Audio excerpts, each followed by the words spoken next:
Snowpussnet, new little video. On this one, it's a little concept that I want to talk about, and it's disposable versus reusable. Most kits that people sell for self-reliance or things like that have a lot of disposable gear because that's what's easy and that's what a hospital use, and this is what mostly people are familiar with.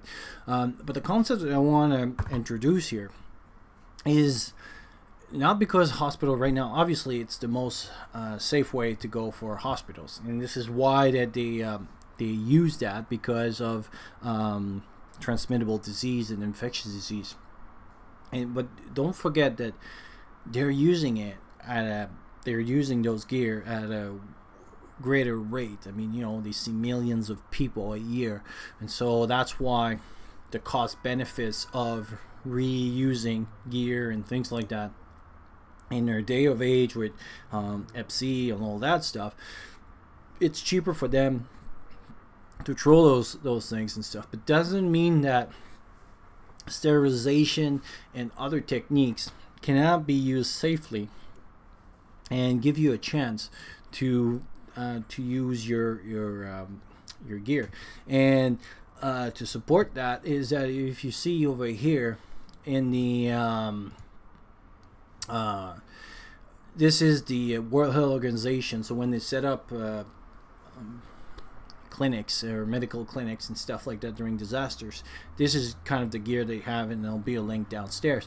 But if you see, they do have a drum sterilizing, and so, and over here they have like tray dressings, so that basically you can re-sterilize their stuff.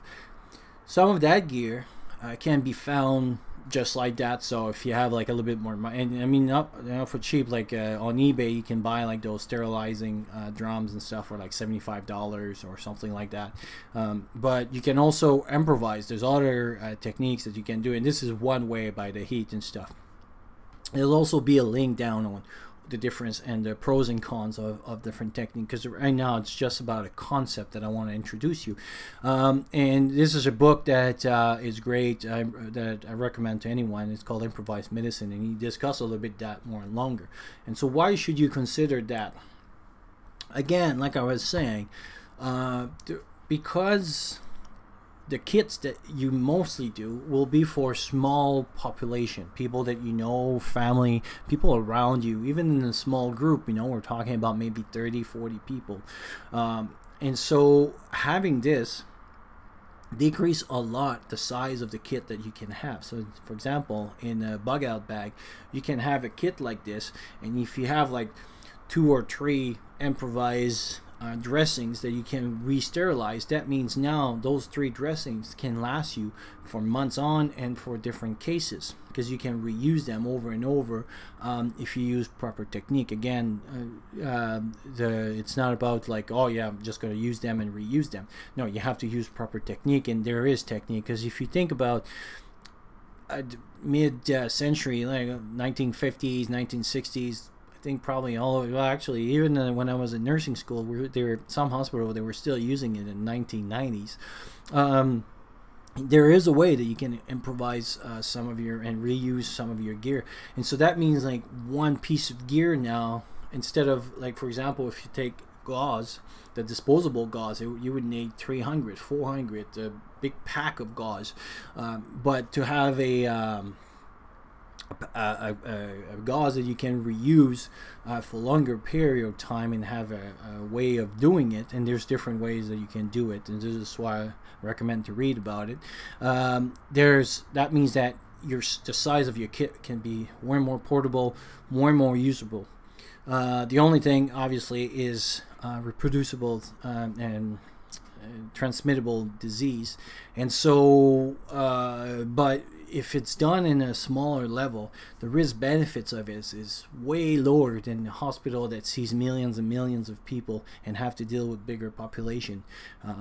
And so I find for self-reliance, like in my kits, that's what I have. So if you mix this with the 21st century, for example, in wound care, that makes a very small kit, because if I lose my dressing, or if I use them for whatever X, but then I don't have them, or whatever, if my kit is good for 3 months, but now suddenly whatever disaster lasts for 6 months, well, now you can go back to those dressings. And even if I lose for whatever reason my 21st century dressing, then I can improvise dressings and have the means for doing that.